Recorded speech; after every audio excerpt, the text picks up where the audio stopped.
농부는 봄에 씨를 뿌립니다. 여름의 더위를 견디면서 일을 합니다. 그 이유가 무엇인가요? 그것은 가을의 결실, 가을의 열매를 바라보기 때문입니다. 오늘 성경에서 예수님은 나는 참 포도나무요 내 아버지는 농부라 라고 하시면서 말씀을 시작하셨습니다. 포도밭에 비유된 농장 주인이신 하나님은 우리 삶에서 열매를 기대하십니다. 2절 보니까 무릇 내게 붙어 있어 열매를 맺지 아니하는 가지는 아버지께서 그것을 제거해 버리시고 무릇 열매를 맺는 가지는 더 열매를 맺게 하려 하여 그것을 깨끗하게 하시느니라. 요한복음 15장 2절입니다. 농부에게는 두 가지 종류의 가지가 있습니다. 열매를 맺는 가지가 있고 열매를 맺지 못하는 가지가 있습니다. 간단 명료합니다. 심오한 진리를 간단 명료하게 말씀하시는 예수님의 모습을 보게 됩니다. 여기서 우리 삶에 맺게 하시는 열매에 대해서 바울은 오직 성령의 열매는 사랑과 희락과 화평과 오래 참음과 자비와 양선과 충성과 온유와 절제니라고 하셨는데 또한 공평의 열매도 있고 정직의 열매, 너그러움의 열매 등도 있습니다. 그리스도인은 예수 그리스도를 믿음으로 하나님 나라의 새 생명을 갖게 되고 그리스도의 인격을 닮아가는 열매를 맺어가는 사람들입니다. 성장 성숙해가는 사람들입니다. 8절에서 너희가 과실을 열매를 많이 맺으면 내 아버지께 영광을 받으실 것이요 너희가 내 제자가 되리라. 여기서 우리가 자신에게 물어야 할 질문이 있습니다. 나는 열매 맺는 주님의 참 제자인가 아니면 열매 맺지 못하고 떨어져 나가는 거짓 제자인가? 참 제자인가 거짓 제자인가? 열매 맺는 가지인가 열매 맺지 못하는 가지인가? 우리는 어떻게 해야 예수님 안에 거하고 신앙의 열매를 맺을 수 있을 것인가? 이것이 오늘 메시지의 초점입니다. 첫 번째, 예수님과 믿음의 관계로 연합되어 있어야 합니다. 열매를 맺기 위해서 예수 그리스도와 믿음의 관계로 그리스도와 믿음으로 연합되어 있어야 합니다. 5절 보세요. 5절에 나는 포도나무요 너희는 가지니 저가 내 안에 내가 저 안에 있으면 이 사람은 과실을 많이 맺나니 나를 떠나서는 너희가 아무것도 할 수 없습니다. 주님이 기대하시는 열매를 맺기 위해서는 우선적으로 우리가 주님 안에 있어야 합니다. 주 안에 거한다는 것은 예수 그리스도를 그리스도 구원의 주님으로 영접하고 주님과 믿음의 관계 안에 들어와 있다는 것을 의미합니다. 믿음의 관계 안에 믿음으로 연결되어 있다는 것을 의미합니다. 주님을 믿음으로 주님과 연합되어 있다는 것을 의미합니다. 성서학자는 이것을 Mysterious Union with Christ 라고 묘사하고 있습니다. 주 안에 거한다는 것은 예수 그리스도를 구원의 주님으로 영접하고 주님과의 믿음의 관계 안에 거하는 것, 연결되어 있는 것, 주님과 연합되어 있는 것을 의미하고 있습니다. 어떤 사람이 공개적으로 신앙을 고백하고 침례를 받았다가 세례를 받았다가 어느 날 갑자기 그리스도를 반대하고 복음의 진리를 모독하는 사람이 되는 것을 우리가 어떻게 이해합니까? 사도 요한의 답변은 간단합니다. 이러합니다. 요한 1서 2장 19절에 이렇게 표현하고 있습니다. 그들이 우리에게서 나갔으나 우리에게 속하지 아니하였나니 만일 우리에게 속하였다면 우리와 함께 거하였으려니와 그들이 나간 것은 다 우리에게 속하지 아니함을 나타내려 함이니라. 요한일서 2장 19절입니다.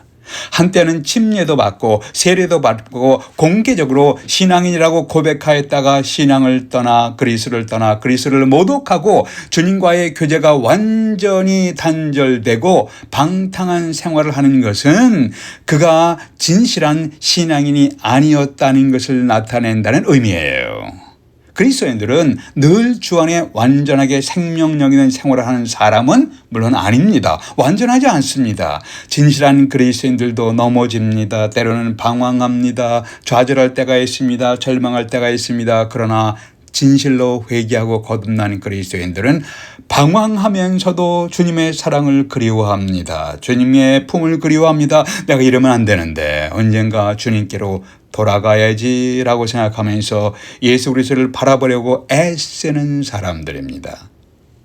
교회에 출석하며 예배드리는 사람 가운데 아직 진실로 회심한 신앙인이 아니기에 그리스도 안에 들어가지도 못하였고 그리스도에게 붙어있는 사람도 아닌 경우가 종종 있습니다. 예수님께 대한 어느 정도 지식이 있죠. 약간의 믿음도 갖고 있습니다. 주님을 따르는 사람들이었는데 요한복음은 이렇게 표현하고 있습니다.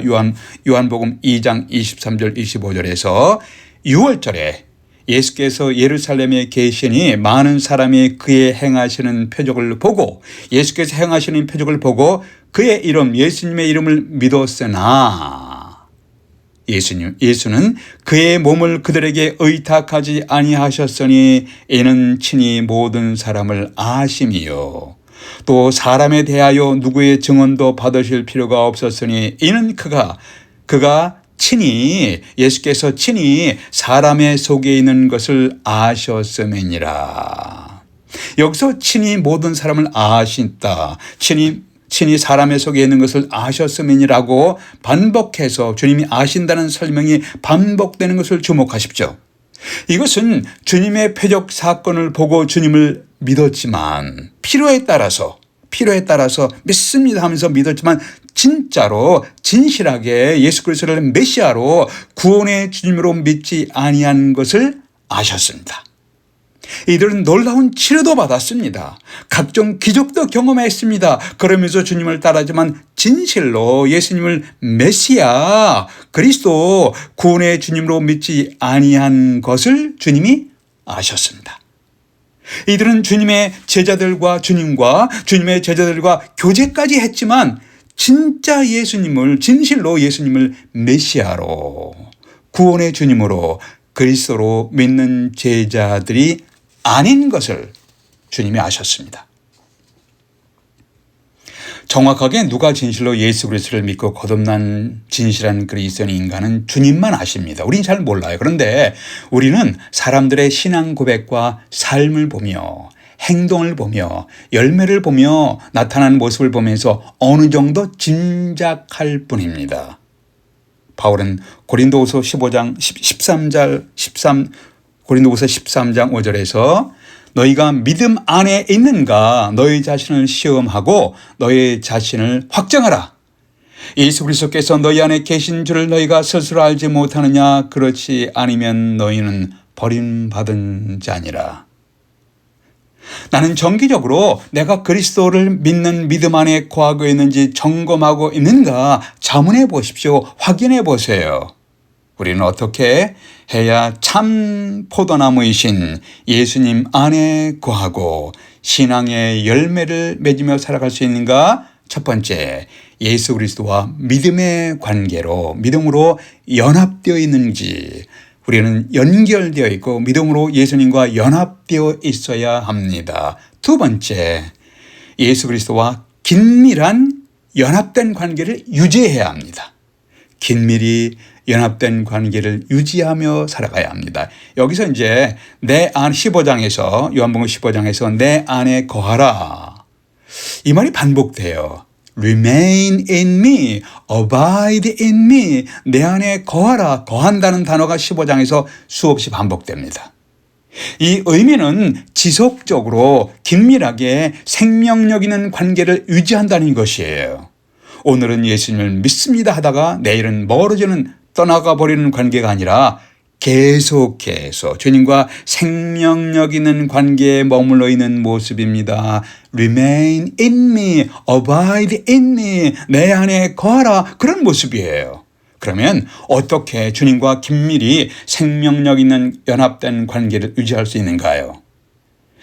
하나님은 태초부터 이런 말씀을 하셨습니다. 창세기 1장에서 반복되어 나오는 문구가 하나님이 가라사대 또는 하나님이 이르시되 God said 이런 말이 반복돼요. 하나님 말씀하시되 하나님이 이르시되 빛이 있으라 하심에 빛이 있었습니다. 하나님은 말씀하시는 분이십니다. God is speaking.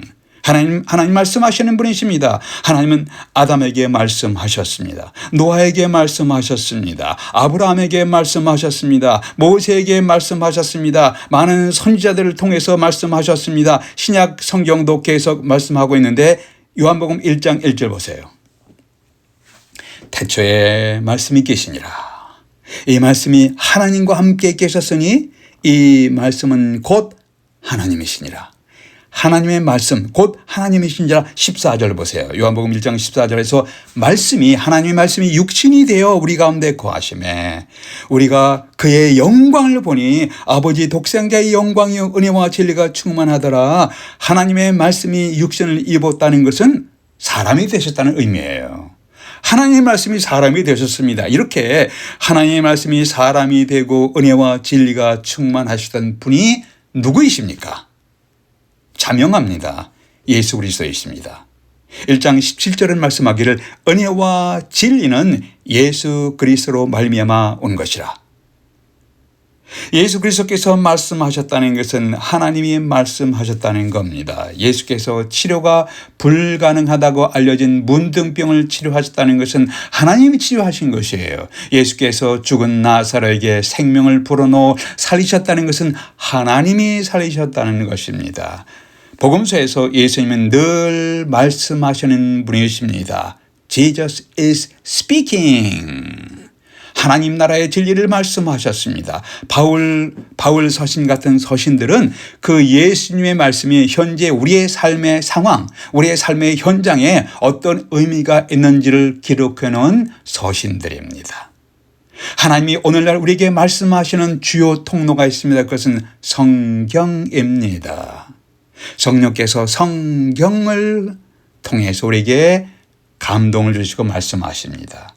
성경은 하나님의 감동을 받은 자들이 자신의 언어와 자신의 문화 속에서 하나님의 메시지를 기록했습니다.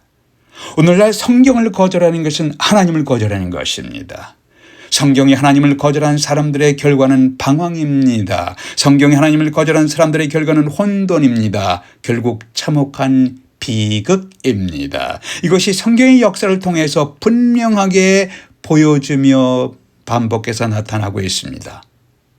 우리가 예수님과 긴밀히 생명력 있는 관계를 의지하는 것은 성경 말씀과 긴밀히 교통하는 것입니다.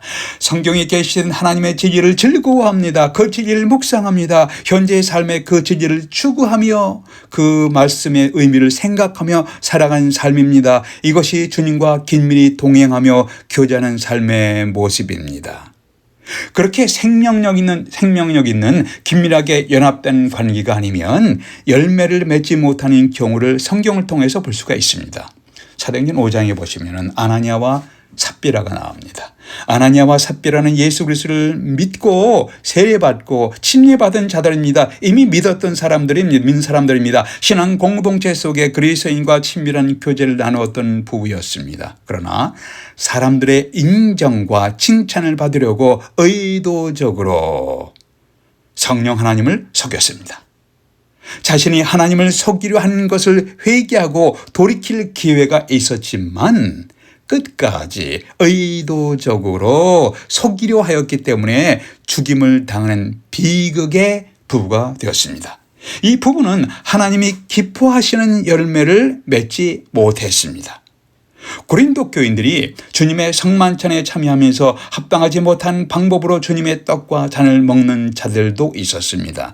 자신들을 살피면서 거룩하고 질서 있게 주님의 떡과 잔을 마시는 성만찬을 무질서하게 행동하고 혼란스럽게 했습니다. 그 결과 몸이 연약해지기도 했습니다. 질병에 걸려 병상에 눕기도 했습니다. 어떤 사람은 사망에 이르기까지 했습니다. 이들은 주님과 긴밀히 연합된 관계를 유지하지 못하였고 주님의 사랑 안에 거하지 못했습니다. 그래서 이들은 주님이 기뻐하시는 열매 있는 삶을 살지 못했습니다. 요한은 예수 그리스도를 주님으로 고백하는 신앙인들 중에 그리스도의 교훈 안에 거하지 아니하였기에 하나님을 제대로 모시지 못하는 자들도 있다고 설명했습니다. 요한 2서 9절입니다. 초대교인들 중에서 그리스도의 교훈에 순종하며 하나님의 사랑 안에 거하지 않는 자들이 있었습니다. 그래서 유다서 21절은 이렇게 말씀합니다. 하나님의 사랑 안에서 자신을 지키라 라고 말씀했습니다. 그리스도와 긴밀하고 생명력 있는 관계를 유지하고 그의 말씀에 따르며 주님의 사랑 안에 거하지 않으면 열매를 맺을 수 없음을 오늘 성경인 말씀하고 있습니다. 그리스도 안에 거하며 긴밀히 생명력 있는 관계에 거하는 삶은 단지 교회 예배에 출석하는 정도의 형식적인 관계만 맺는 사람이 아닙니다. 그것은 마지못해서 믿는다고 말하는 정도가 아니라 적극적으로 성경 말씀을 즐거워하고 성경에 계시된 예수님을 배워가는 사람, 성경에 계신 예수님을 신뢰하며 점점 신뢰해가며 교제하는 사람, 성경에 나타난 예수 그리스도를 배워가며 알아가는 기쁨을 가지고 있는 사람, 이렇게 주님 안에 거하는 삶을 살아갈 때에 주님이 기대하시는 열매를 점진적으로 progressively 점차적으로 하나하나 맺어가면서 살아갈 수가 있습니다. 성장의 속도가 느릴 수가 있습니다. 어떤 분은 빨라요. 어떤 분은 느립니다. 그러나 꾸준히 step by step 점진적으로 맺어가는 삶을 살아갈 수가 있습니다. 예수 그리스도를 나의 주님으로 신앙을 고백하며 신앙생활할 때 때로는 영적인 침체에 빠지는 순간도 있습니다. 그래서 주님께 대한 믿음이 무슨 소용이 있는가 하면서 회의에 빠지고 갈등할 때도 있습니다. 나의 삶에서 경험하는 고민과 좌절, 방황과 눈물 속에서도 주님은 나에게 손을 내밀며 함께 동행하자고 초청하십니다. 요즘 무엇이 여러분을 낙심케 했습니까? 무엇이 여러분의 신앙생활의 활력을 뺏어갑니까? 복음에 대한 여러분의 의욕을 좌절시키고 발걸음을 멈추게 하는 것이 무엇입니까? 어떤 사건이나 어떤 문제나 여러분의 발걸음을 붙들어 매든 간에 주님은 여러분이 주님 안에 거하며 좋은 열매 맺는 삶, 지속적으로 성장해가는 삶, 계속해서 열매 맺는 삶을 살아가기를 기대하십니다. 내 안에 거하라. 그러면 열매를 맺게 될 것이니 너희는 나의 참 제자가 되리라. 여러분은 이러한 기도를 드리고 싶지 않으십니까? 주님, 열매를 주님 앞에 드릴 수 있는 삶을 살기를 원합니다. 하나님 앞에 서서 하나님 앞에서 나의 열매가 이렇게 비록 느리지만 비록 작지만 한 스텝 한 스텝 열매 맺으면서 살아가기를 원합니다. 주님, 때로는 힘듭니다. 주저앉고 싶습니다. 그러나 다시 일어설 수 있게 힘을 주시고 분별력 있게 이 시대를 혼란한 시대에 낙심할 것들로 가득 찬 이 시대에 분별력 있게 살아가게 될 수 있도록 도와주시옵소서. 우리의 주님 예수 그리스도 이름으로 기도드립니다. 아멘.